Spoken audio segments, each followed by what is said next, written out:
Hello Engineering 1 students. In this quick video, I'm going to show you a little bit of introduction and instruction on how to complete assignment 3.7 Statistics with Excel. First thing that you're going to need to do is open both of these documents. The first document is a Google Sheet, and this is one that we created together in class that is not referenced to any particular student's name. It's just students 1 through 19, and their height. And notice that their height is in inches. So you guys had to figure out what your height was and then convert that to inches, and you guys recorded your information here in this Google Sheet. So you'll want to have that open, and then you'll also want to open the Google Doc. So the Google Doc is here, and this is going to help you guys navigate the assignment. This is where you're going to get your instructions for working in Excel, and this is also where you're going to record your information. Okay, so before we move on, what you need to do is you need to go to the Google Sheet, and this assignment was created to get you guys familiar with using Excel for manipulating your data. So what I'd like for you to do is on the Google Sheet, I'd like for you to go File, Download as Microsoft Excel. And that's going to download, and it should open up for you on its own. If it doesn't, you can just click on the file and it will open up for you in Excel.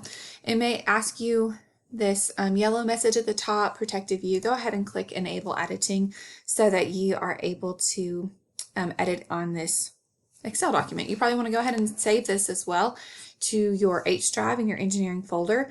If you're at home working on this assignment, you still want to save this. I would create a folder on your desktop for engineering and have that saved into your engineering folder.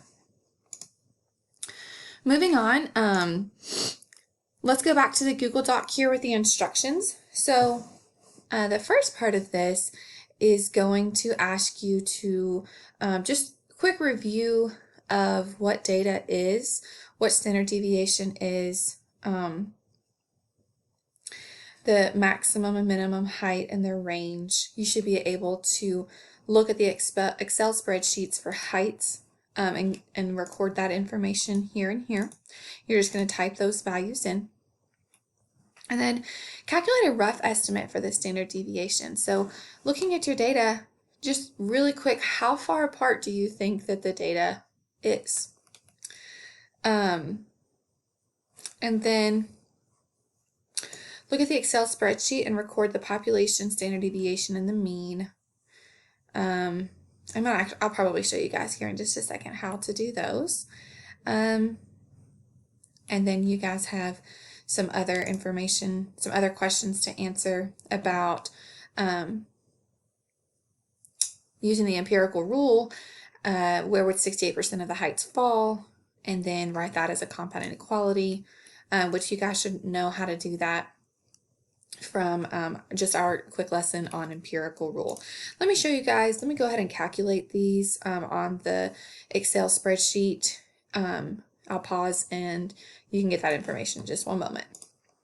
Okay, I went back into the Google Sheet and recorded that population, standard deviation, and the mean for you guys so that you could answer those two questions. Then moving forward, you will complete the other sections of this assignment, so 2, 3, all the way through 5, using Microsoft Excel. So if you have not already downloaded, you need to download Excel so that you can complete this work.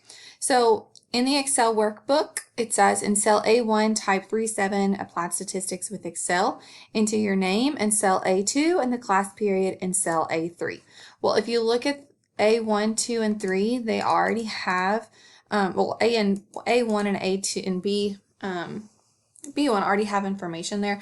So all you need to do is just, I'm clicking over here on the side to select that entire row. I'm going to right click and I'll say insert. And then I'm just going to do that 2 more times so that I have A1, A2, and A3 available to me so that I can type in that information. So I need activity 3.7, applied stats with Excel, in A1. What else do I need?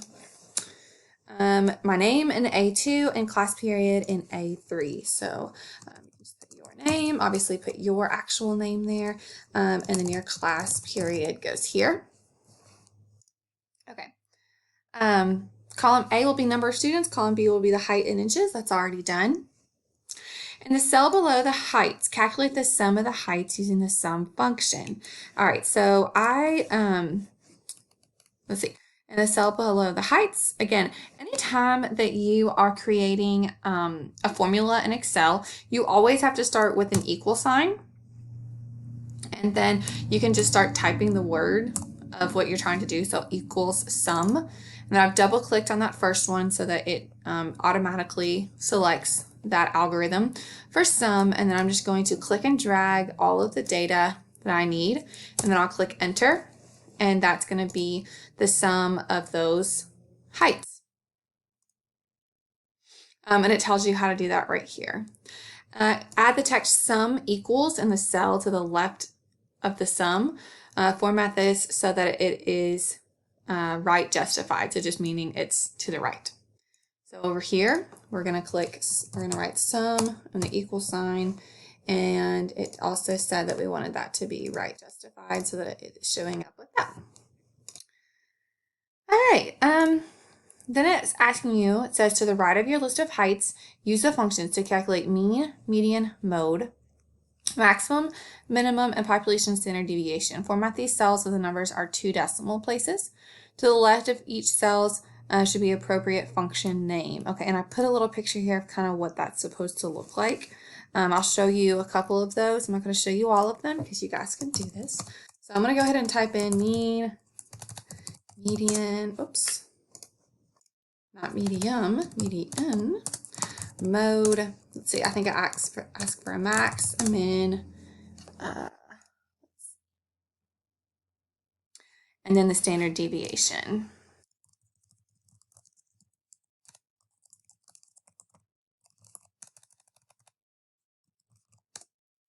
On that one, I don't like that it takes up 2 cells, so I'm going to go up here and click wrap text, and then it's just going to take up 1 cell. Like you could even make your cell longer if you didn't want it to be that long. You can also do that with this first one too, because it was kind of taking up a few things.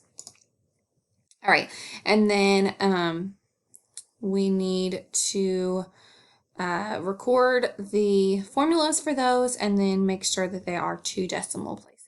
So we'll go over here and we'll type equals, and on Excel I believe it takes it as an average, not, I think the formula is for average, not mean, and then you'll just go highlight these and then you'll click enter and it will pop up right there for you. You're gonna do the same thing for the others. I think range also was one of them that we needed to include. And yeah, that's all. So you should be able to type in those equal signs and those formulas, or at least just start typing the word and then it should pop up there for you. I'm going to show you how to do the 2 decimal point right now. So you can highlight your cells. You're going to right click and go to, oh, I apologize, it's been a little bit since I've done this. Don't right click. Go up here to number. All right, and this is going to be a number, and I believe if you wanted more decimal places, you could decrease right here with that button, or if you wanted, fewer decimal places, decrease. If you wanted more decimal places, increase here. But we just wanted to have 2 decimal places. Okay. So if you want to pause the video right now and then go ahead and complete those others, that would be awesome. And then you're going to want to come back, or actually, I'm sorry, I'm not going to record a video for the rest of it because the rest of the assignment, steps 3 through 5, are very straightforward in showing you exactly what to click in Excel to load the different options. So at the end of your lesson, you should have all of this information. You should have the different bins. You should have the different histograms created. And then you'll also have this last part, part 5. You're going to, in your Excel, you're going to create a new sheet, and you'll have to enter in, you'll have to enter in the data that it gives you here. This is data that we took in a prior assignment, and then you're going to do the different data calculations using Excel. So biggest thing is make sure you're following the directions. Make sure every time that you are every time that you're trying to get Excel to calculate for you, you always start with that equal sign. And then when you're finished, what I'd like for you to do, because this Google Doc has some places for you to answer questions, I want you on Google Classroom to go, when you turn in, you'll have a little turn in button here, and you'll need to upload your Excel document that you did all of your work on, and then you'll also want to turn in your Google Doc. If you have any questions, just let me know.